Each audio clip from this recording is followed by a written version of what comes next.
우리 함께 기도하겠습니다.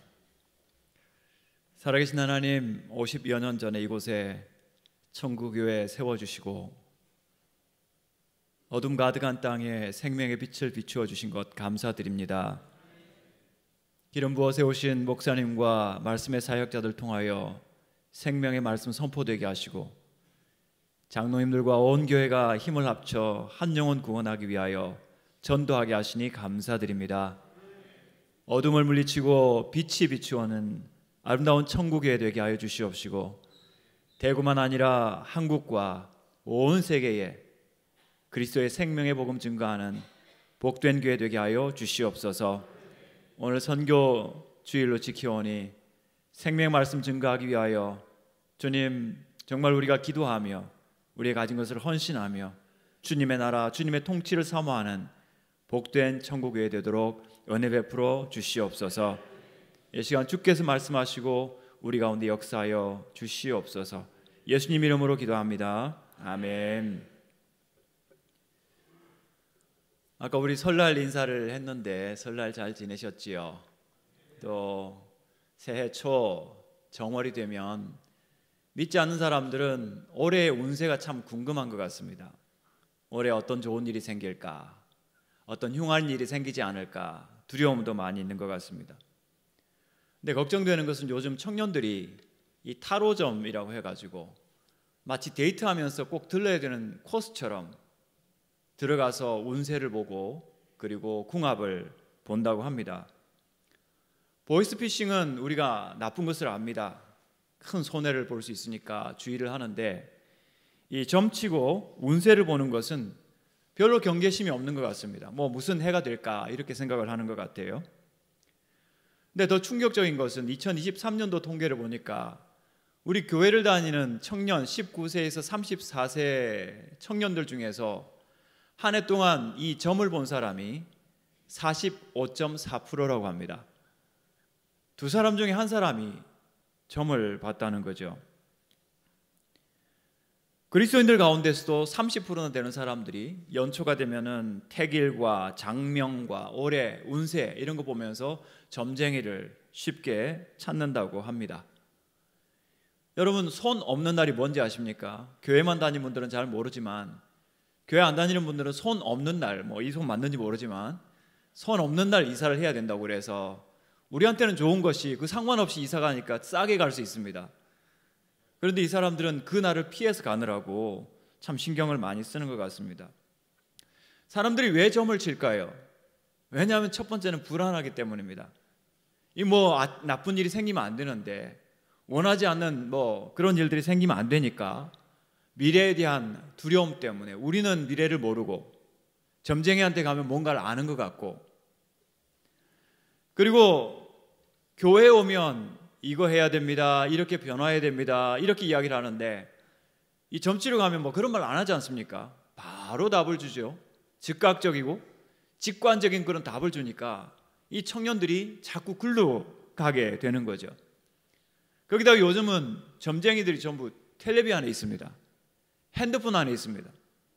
너무나 재미있고 오락 같은 그런 일들을 하면서 사람들이 점을 치고 오늘의 운세 참 빠르게 친근하게 경계선 없이 언제든지 볼 수 있으니까 이런 점과 점점 가까워지는데 사실 우리 그리스도인들 말씀을 하는 하나님 자녀들한테는 굉장히 위험한 일이고 그리고 하나님 믿는 믿음 안에서 이것은 참 큰 위기가 됩니다. 왜냐하면 미래는 누구에게 속하였습니까? 하나님께 속하였습니다.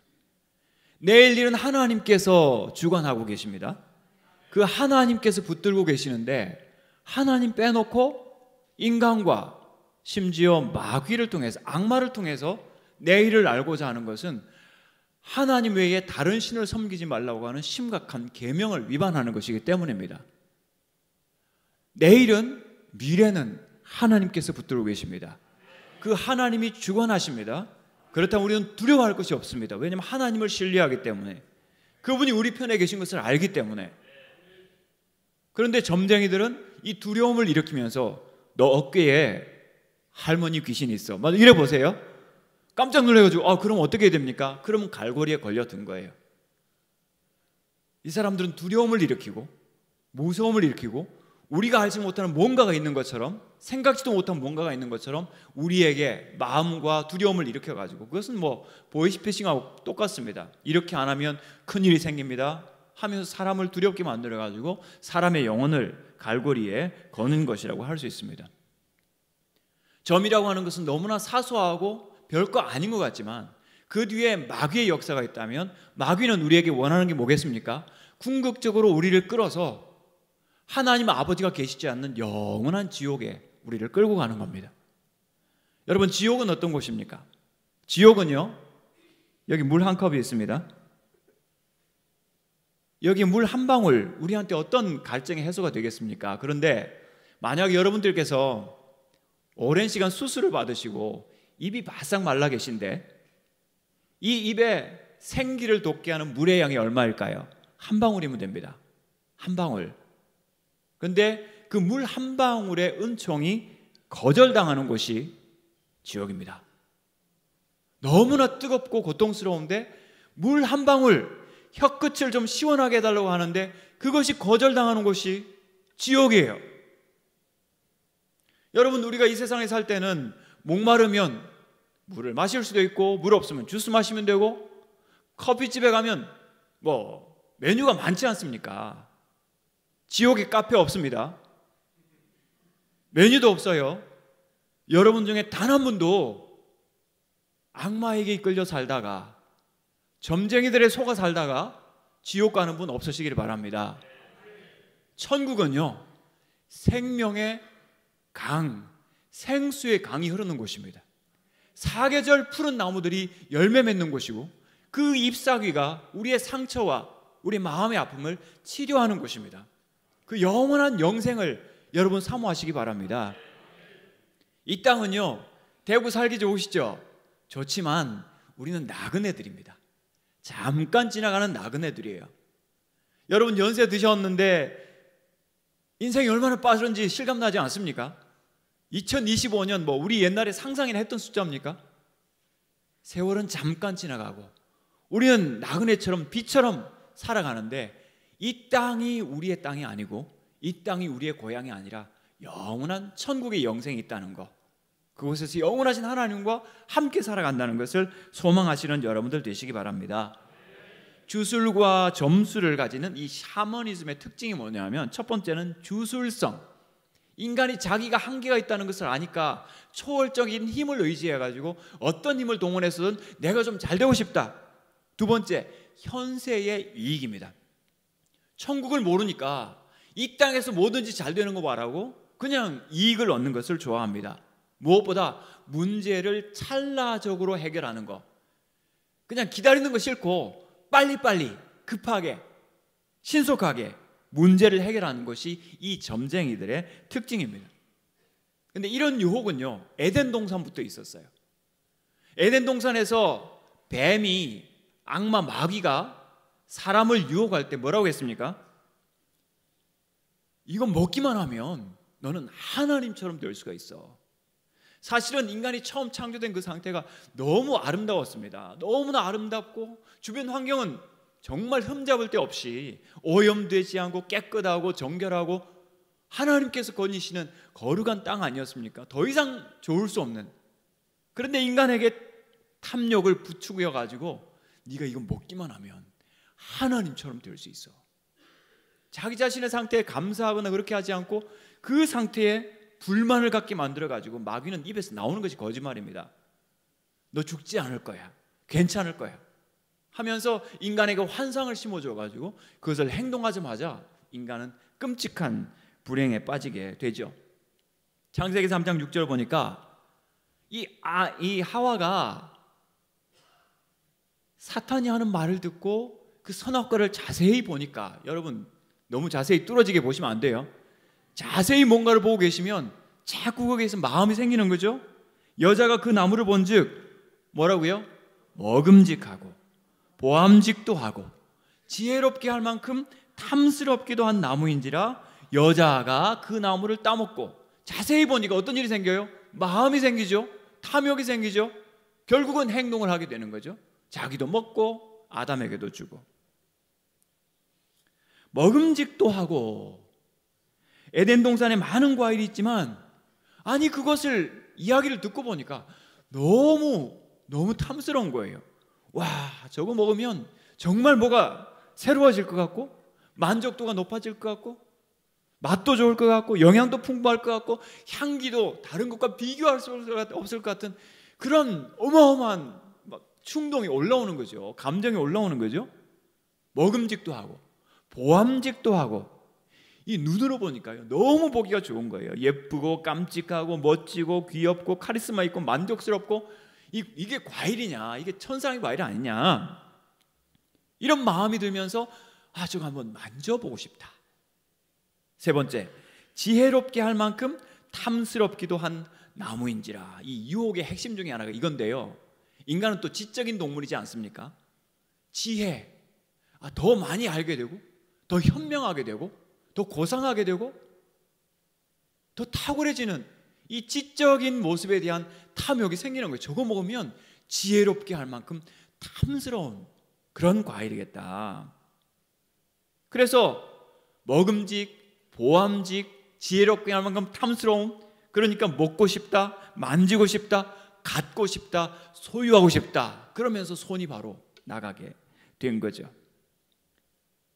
여러분, 뭔가를 자세히 보면 거기서 우리에게 탐심이 느껴지죠. 흥분이 되죠. 야, 이거 놓치면 큰일 나겠다.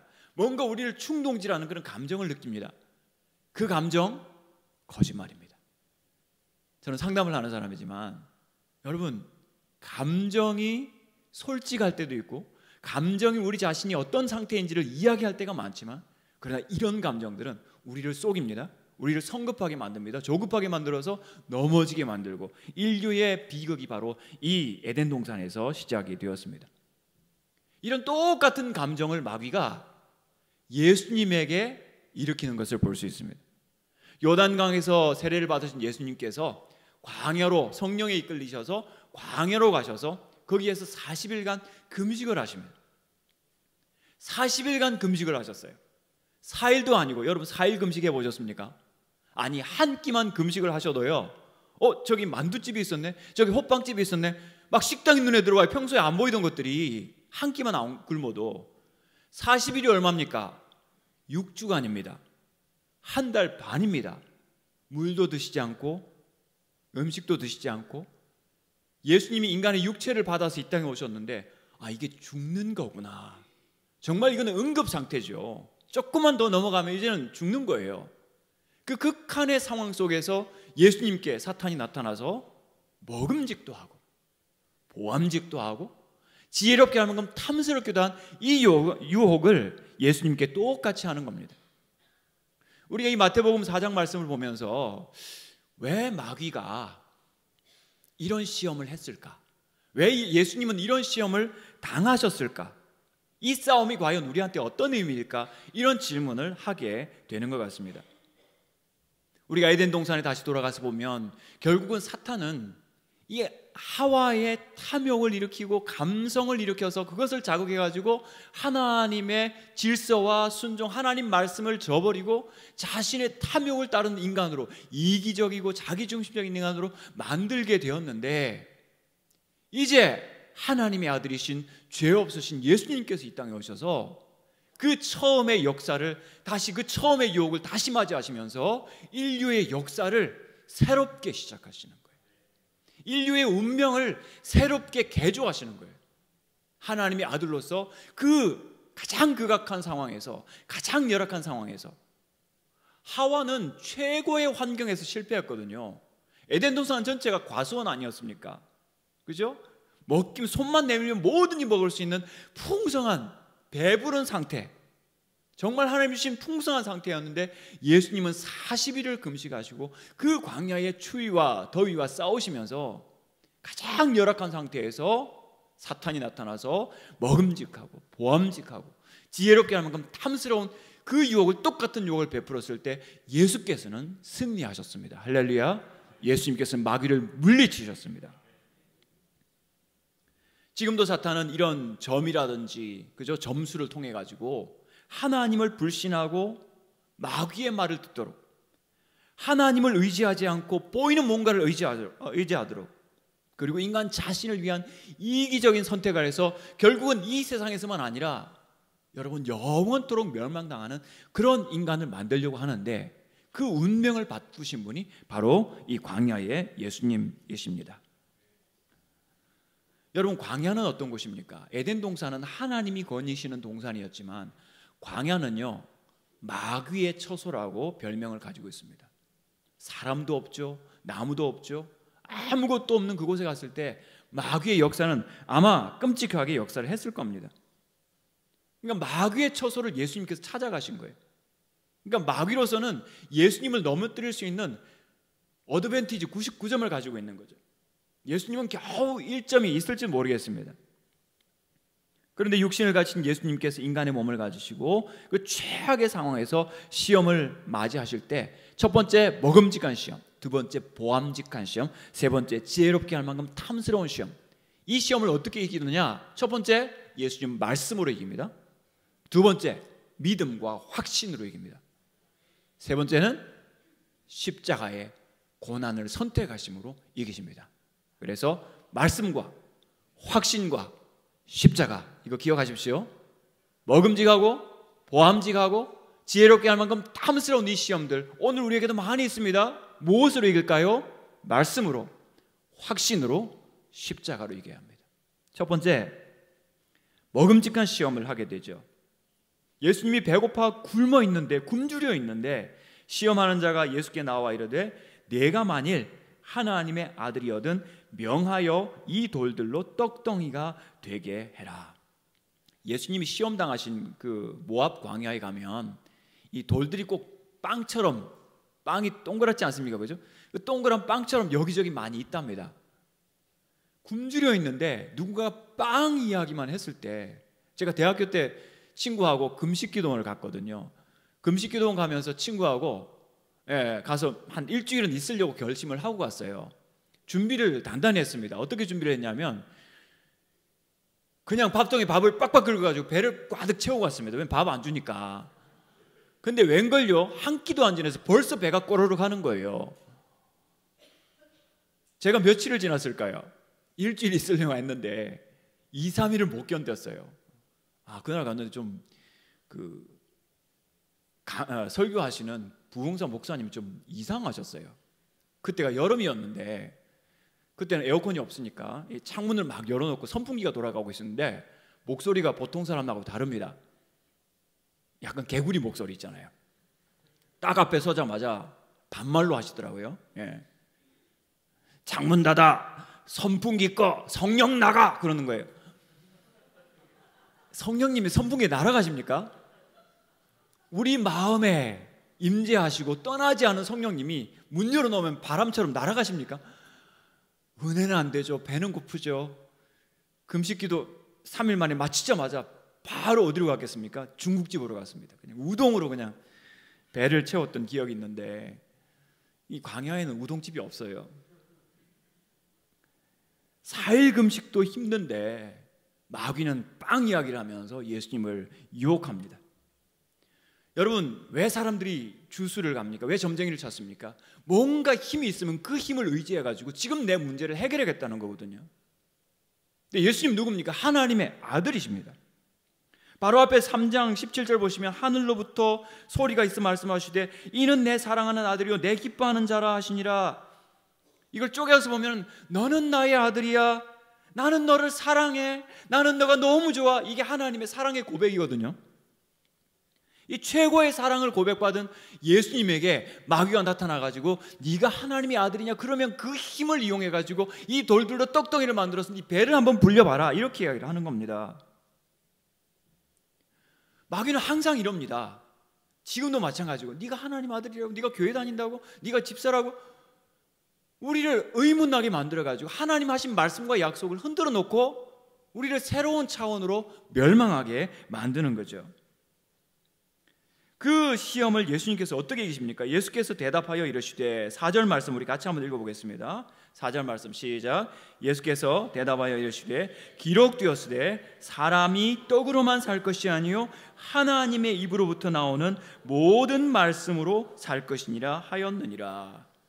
아멘. 너무나 강력한 유혹인데 예수님은 떡을 만들어 먹어야겠다는 어떤 힘을 이용해 가지고 그것을 성취해야 되겠다는 이런 목적이 아니라 기록되었을 때 하나님 말씀으로 돌아갑니다. 신명기 말씀으로 돌아갑니다.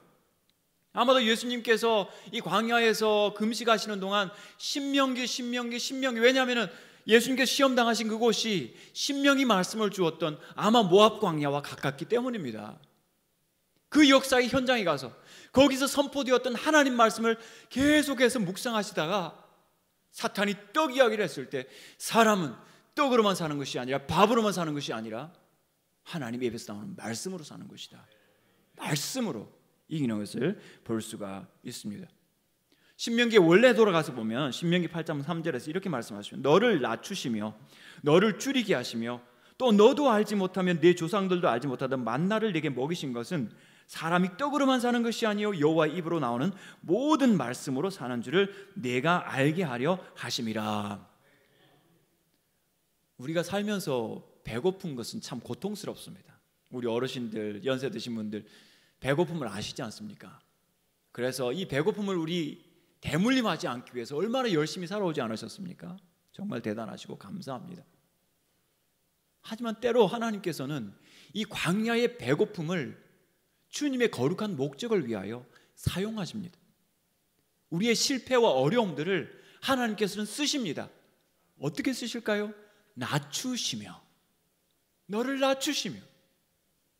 저는 그렇게 오랜 인생을 살지 못했지만 저에게 가르쳐 주신 하나님의 특기 한 가지가 있습니다. 꺾입니다. 왜요? 낮추시려고. 우리에게 더 높은 분이 계시다는 것, 우리가 따라야 할 거룩한 말씀이 있다는 것을 가르쳐 주시고 알게 하시고 살아가게 하기 위해서 우리를 낮추시는 거예요. 세상 사람들이 이 배고픔이 귀찮은 거예요. 짜증나는 거예요. 그래서 그것을 벗어나려고 하지만 우리는 광야 생활을 겪으면서 배고픔과 아픔과 질병이 있을 때라도 거룩하신 하나님께 거룩한 목적이 있다는 것을 알기 때문에 그것 때문에 우리가 낮아지고 낮추어진다면 하나님은 오히려 기뻐하시는 거예요. 예수님께서는 그 배고픔과 비참함을 겪으시면서 내 배고픔을 채우는 것이 우선이 아니라 여호와의 입으로 나오는 말씀을 따라 사는 것이 나에게는 더 중요하다라고 말씀하십니다. 올해 우리가 해결해야 될 진로가 있고 먹고 사는 문제가 있고 자녀들의 앞날이 중요하죠. 필요합니다. 그래서 우리 기도해야죠. 서로 격려하면서 있는 힘을 다해야 되고 우리 자녀들은 열심히 노력해야 됩니다. 공부 열심히 해야죠. 하지만 우리가 항상 인간으로서 기억해야 될 것은, 하나님 자녀로서 기억해야 될 것은 나에게 무엇이 더 중요한가, 무엇이 중요한가 하는 겁니다. 하나님의 말씀입니다. 먹고 사는 것 중요하지만 먹고 사는 것보다 더 우선시해야 되는 것이 하나님 말씀입니다. 때로 아프고 때로 배고픈 일이 생겨도 이것 때문에 하나님께서 우리를 낮추신다면 축복인 줄 믿으시기 바랍니다. 심령이 가난한 자가 복이고 애통하는 자가 복입니다. 여러분 자신이 복덩어리입니다. 아브라함을 부르셔서 너는 복이 될지라 하셨죠. 여러분 한 분 한 분 부르셨으면 여러분 자신이 복이기 때문에 여러분 더 많은 복의 조건들을 얻으려고 추가하지 마시고 내가 복이다 생각하십시오. 여러분 한 분 한 분의 가치는요, 내가 뭐 업적을 이루었다, 이만한 삶을 살았다가 아니고 여러분 한 분 한 분의 가치는 여러분 한 분 한 분을 위하여 얼마만큼의 값이 지불되었는가 하는 거거든요. 얼마만큼의 값이 지불되었습니까? 하나님의 아들의 생명의 피값이 지불되었습니다. 여러분 세상과 비교하지 마십시오. 두려워하지 마십시오. 어떤 일이 있더라도 하나님은 우리를 복이라고 믿으시고 더 은혜와 복을 주시기 때문입니다. 그래서 여러분 먹음직한 것들이 있을 때 그것 덥석 잡지 마시고 하나님 말씀이 우선 가고 있는가, 그 말씀이 우선인가 생각하시고 예수님처럼 어떤 악한 유혹에도 승리하시는 여러분 되시기 바랍니다. 두 번째, 보암직한 시험이죠. 스타일 있고 세련되고 품새 있고 인기 있는, 어떻게 합니까? 6절 보니까 네가 만일 하나님의 아들이거든 뛰어내리라. 기록되었을 때 그가 너를 위하여 그의 사자들을 명하시리니 그의 손으로 너를 받들어 발이 돌에 부딪히지 않게 하리로다. 이렇게 이야기를 하고 있습니다. 마귀가 첫 번째 시험으로 안 되니까 예수님을 성경 꼭대기로 데려갑니다. 그 성경 꼭대기에 서면 저 아래 기드론 그 골짜기가 보입니다. 끝이 안 보이는 높은 곳이에요. 여기서 한번 점프해봐라. 이 말씀으로 이 자기가 억울한 일을 당하니까 또 말씀을 마귀가 동원을 합니다. 그런데 말씀드렸죠. 마귀는 거짓말쟁입니다. 말씀을 약간 왜곡하거나 생략합니다. 시편 91편 원래 말씀을 보면 그가 너를 위하여 천사들을 명령하사 내 모든 길에서 너를 지키게 하심이라. 내 가는 모든 길에서 천사들을 명하여 너를 지키겠다. 하나님의 약속인데 이 말씀 빼버립니다. 내 모든 길에서 너를 지키게 하심이라. 이 말씀 빼버리고 네가 뛰어내리면 천사들을 명령해서 너를 붙들어서 발이 돌에 부딪히지 아니하리로다. 여러분, 하나님 말씀은 성령의 검입니다. 좌우로 날선 검입니다. 그 당시에 로마 군대들이 가지고 있었던 최첨단 무기가 좌우의 날선 검입니다. 그렇게 길지 않으면서 방패 들고 어디나 해집든지 상대방을 찌를 수 있고 자상을 입힐 수 있는 그것이 이 좌우의 날선 검이었어요. 여러분, 시간이 있든 없든 하나님 말씀을 열기만 하면, 한 구절 보기만 하면 그 말씀이 여러분에게 상처를 일으키고 그것이 여러분을 아프게 하지만 성장하게 하는 줄 믿으시기 바랍니다. 하나님 말씀은 살아있고 생명력이 있기 때문입니다. 언제든지 어디서든지 말씀을 듣든지 읽든지 보든지 찾든지 언제든지 말씀을 사랑하십시오. 근데 지금은 이 마귀가 이 말씀의 검을 들고 마치 지가 무슨 대단한 약속을 가진 것처럼 그렇게 이야기를 하고 있습니다. 그런데 다시 말씀드립니다. 마귀의 모든 말은 거짓말입니다. 하나님께서 너를 어디로 가든지 보호하시겠다고 그랬지, 네가 하나님 진짜 저와 함께 계십니까? 한번 봅시다 하면서 점프해서 내리면 하나님을 시험하는 거죠. 거룩하신 하나님의 약속을 믿지 않는 거죠. 하나님은 그 아들을 보내실 때 세상 사람들한테 뛰어내려서 우와 저 높은 곳에서 뛰어내렸는데 다치지 않네? 발이 땅에 닿지 않네? 우와 위대하다. 인기몰이 하기 위하여 그 아들 보내지 않으셨습니다. 예수님은 마술 보여주기 위해서, 사람들 놀래키기 위해서 이 땅 보내지 않으셨어요. 사람들한테 어떻게 보이는가가 중요하지 않습니다. 스타일이 중요하지 않아요. 무엇을 하는가가 중요한 것이고, 그 무엇이라고 하는 것은 하나님 말씀에 전적으로 순종하는 겁니다. 복종하는 겁니다. 예수님은 스턴트하러 오신 거 아니에요. 떨어지면 죽어요. 다시 하나님의 손을 시험하러 온 것도 아니에요. 근데 하나님의 자녀들이 하나님께서 나와 함께 계실 것이고 모든 필요한 것들을 주시겠다는 이 약속을 믿지 못해가지고 점쟁이를 찾아가고 혹시 내가 어떤 일이 생기지 않을까 두려워하면서 거기 가는 것은 이런 신실하신 하나님의 약속을 저버리는 심각한 배반의 행위입니다. 때로 우리 가운데 어려운 일이 있거든요. 제가 중국에 갔을 때 어떤 중국 할머니가 그런 이야기를 했어요. 내가 예수 믿는데 이렇게 가난하고 내 주변의 이웃에서 살인사건도 생기고 우리 자녀들도 제대로 되지 않고 내가 저주받은 거 아닌가 모르겠어요. 그렇게 중국 할머니가 이야기하더라고요. 저주받은 겁니까? 아닙니다. 갈라디아서 제가 3장 13절 14절을 소개했습니다. 나무에 달린 예수 그리스도께서 하나님의 아들이 저주를 받으셨기 때문에 예수님을 믿는 우리는 그 안에서 아브라함의 복과 성령의 약속을 받는 자들입니다. 믿으십니까? 여러분, 어려운 일이 연거푸 생긴다고 해서 두려워하지 마십시오. 하나님의 손과 은혜 가운데 보호 가운데 있으심을 믿으시기 바랍니다. 모든 저주는 예수님이 십자가에서 담당하셨습니다. 우리에게는 아브라함의 복과 성령의 약속을 주셨습니다. 이건 믿으시고 여러분 두려워하지 마시고 초조하지 마시기 바랍니다. 그리고 현세의 인기와 박수갈채를 여러분 너무 기대하지 마십시오. 인기 쫓아가다가 청년들은 좋아요 쫓아가다가 큰일 당하는 것들을 많이 볼 수가 있습니다. 이 말씀의 원래 말씀은 신명기 6장 16절 말씀이죠. 이런 말씀입니다. 너희가 마사에서 시험한 것 같이 너희의 하나님 여호와를 시험하지 말고. 르비딤이라는 곳에 출애굽을 하고 나서 홍해를 건너서 광야에 들어갔는데 르비딤이라는 곳에 갔는데 거기에 물이 없는 거예요. 이 사람들이 갑자기 불만이 막 터져 나옵니다. 출애굽기 17장 7절 보면 그가 그곳 이름을 마사 또는 무리바라 불렀으니 이는 이스라엘 자손이 다투었음이요 또는 그들이 여호와를 시험하여 이르기를 여호와께서 우리 중에 계신가 안 계신가 하였음이더라. 아니 금방 홍해를 건너왔는데 여호와께서 우리 중에 계신가 안 계신가 하였음이더라. 불신이죠. 안 믿는 거죠. 하나님은 틀림없이 말씀하셨고 약속하셨고 다 보여주셨는데 하나님이 계신가? 안 계신가? 갸우뚱하고 있는 거예요. 예수 믿으면서 점치러 가는 것은 그런 일과 같아요. 의심하고 불신하고. 하나님은 예수님 보내시면서 임마누엘, 하나님이 너희와 함께 있음이라 약속하신 줄 믿습니다. 내가 두세 사람이 모인 곳에 그들 중에 있느니라 말씀하셨고 우리 믿는 자들의 몸이 성전이라 거룩하신 성령님이 우리 가운데 임재하시고 떠나지 않으십니다.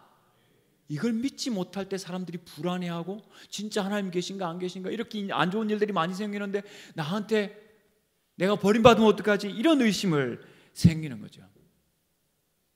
여러분 사탄의 이 고질병이 뭔지 아십니까?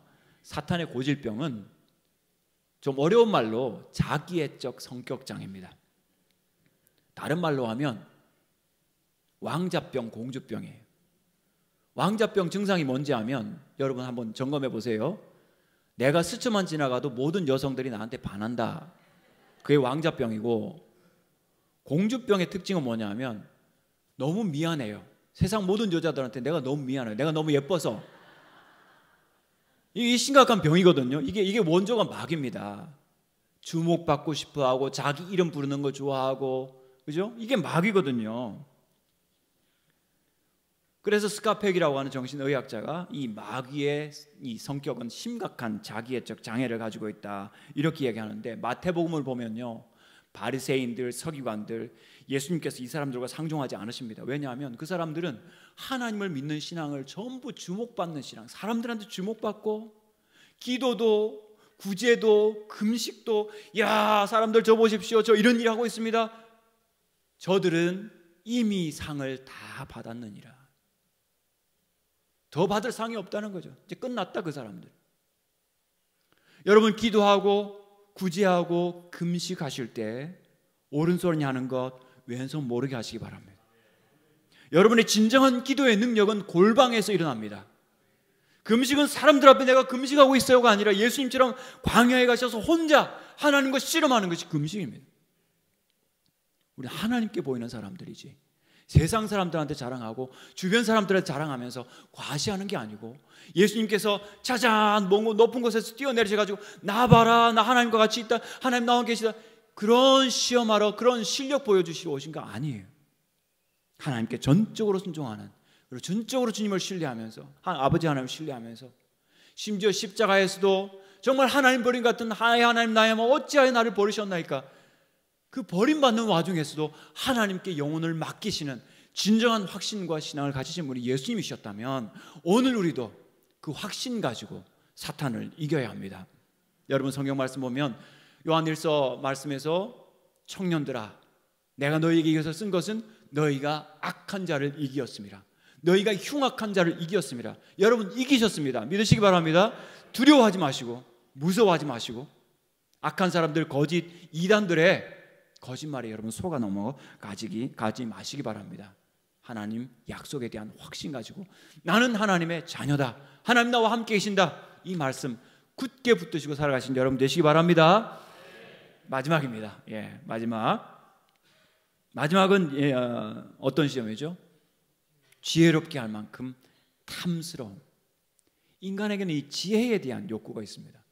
더 알고 싶고 더 현명하고 싶고 그래서 나를 위해서 다른 사람을 위해서 실수하지 않고 인생을 정확하게 잘 살고 싶은 좋은 의미에서 지혜는 필요합니다.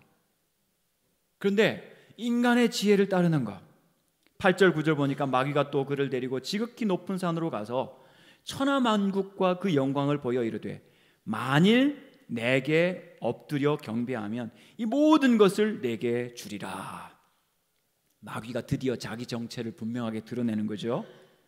결국 이 모든 1단계, 2단계의 시험은 뭡니까? 마귀를 경배하고 하나님을 떠나게 만드는 것이 마귀의 궁극적인 목적이었습니다. 하나님의 아들이지만 하나님 아버지를 배반하고 타락한 피조물 자신을 섬기라고 하는 것이 이게 마귀의 의도였던 거죠. 그러니까 예수님도 마귀의 정체를 바로 드러내시죠. 이름을 부르시면서 물리치십니다. 10절 같이 한번 읽어보겠습니다. 10절입니다. 시작. 이에 예수께서 말씀하시되 사탄아 물러가라. 기록되었으되 주 너희 하나님께 경배하고 다만 그를 섬기라 하였느니라. 아멘. 누가복음 4장 6절 보니까 같은 말씀이 나오는데 이렇게 말씀합니다. 이르되 이 모든 권위와 그 영광을 내가 내게 주리라. 이것은 내게 넘겨주심으로 내가 원하는 자에게 주느라. 마귀가 이렇게 시험을 하는 거예요. 그러므로 네가 만일 내게 절하면 다 내 것이 될 것이다. 이 모든 권위와 영광은 내 건데 하면서 거짓말입니다.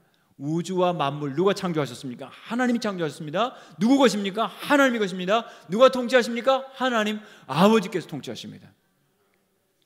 그런데 그 모든 영광과 권위를 보여주면서 너 나한테 절만 하면, 나를 경배하기만 하면 모든 건 네 거다.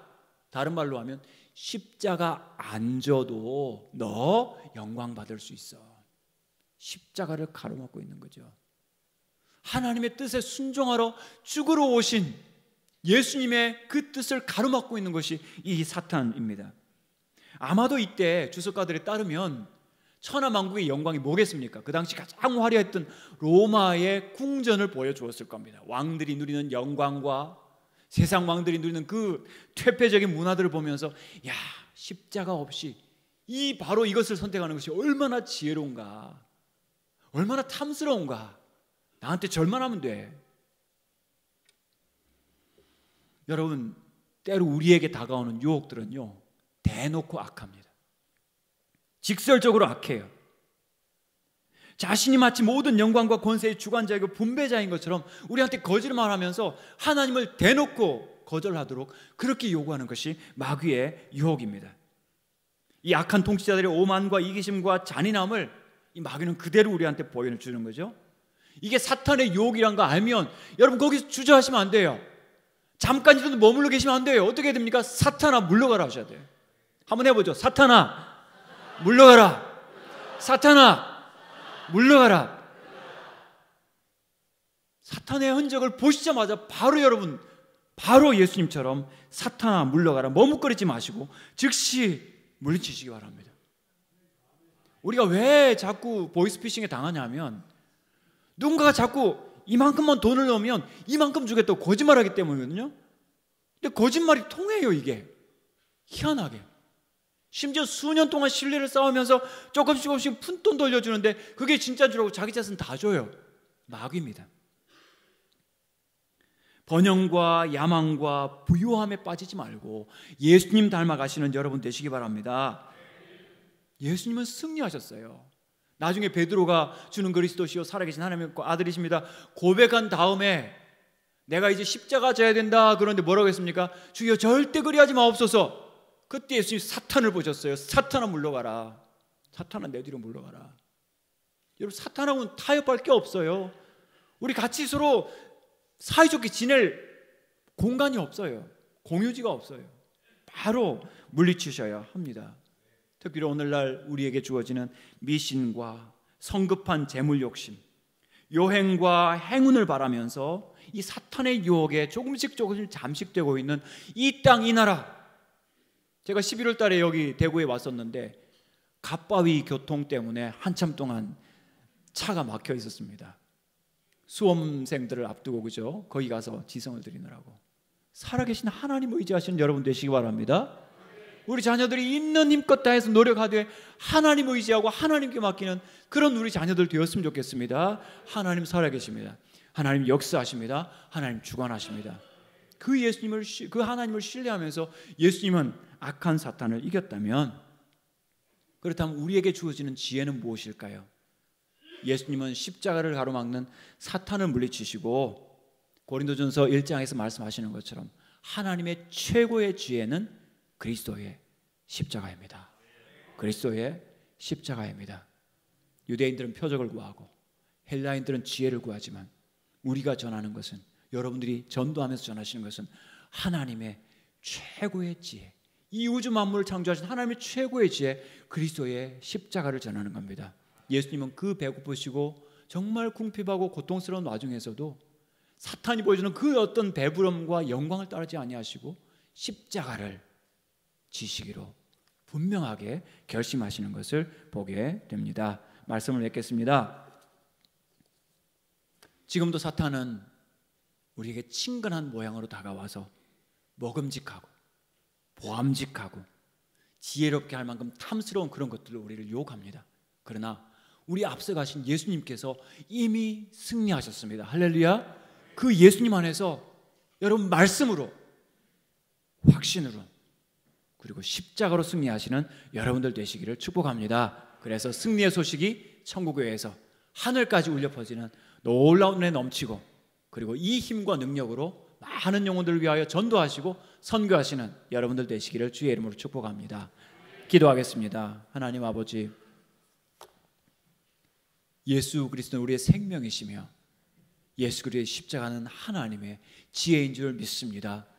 이 세대가 우리를 끊임없이 유혹하며 먹음직하고 보암직하고 지혜롭게 할 만큼 탐스러운 것으로 우리를 유혹하지만 우리는 말씀으로, 믿음과 확신으로, 그리스도의 십자가로 이 사탄을 물리치고 승리하는, 그래서 많은 백성들에게 생명의 빛과 그리스도의 복음을 증거하는 우리 천국의 모든 성도들 되도록 주여 복을 내려 주시옵소서. 예수 그리스도의 이름으로 기도하옵나이다. 아멘.